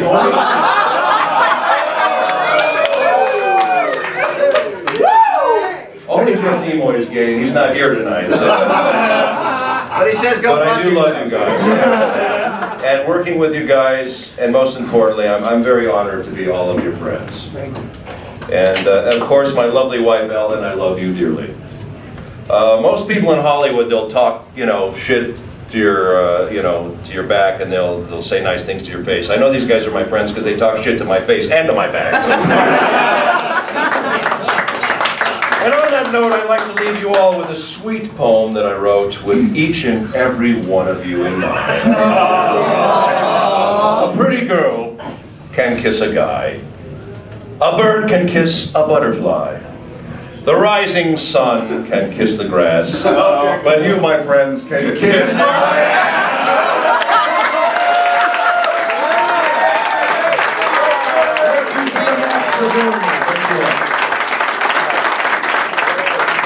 So if you guys didn't already know, this is Sir Richard Epcar. Say hello. Hi, I'm Sir Richard Epcar. And he voices very famous people like Bato from Ghost in the Shell, Ansem from Kingdom Hearts, and Joker from Mortal Kombat. 300 more. And like over 300 more. Yes, lots of voices. So how'd you feel about this roast for you tonight? Were you surprised? It was a lot of fun. It was interesting to hear some of the stuff that these guys come up with. But I think I got them back pretty good though in the end. So it was a lot. I had a blast, and I'm so happy we did this. It was great. Yeah. I just want to ask this, but what was your favorite role like out of all of them? Well, I love Bato. He's one of my favorites. But it's hard to. I love all my characters, and no matter if it's a small part, a big part, big production, little production, I always work, try to do my best work no matter what. So it's kind of hard for me. People ask me all the time, what's your favorite part? And as I said, I've done over 300 roles, so it's hard for me to pick. But I have to say, I'm trying to think of what Peter Ustinov, the great actor, they used to ask him, what was your favorite role? And his response was, my next. And I think that's my response too.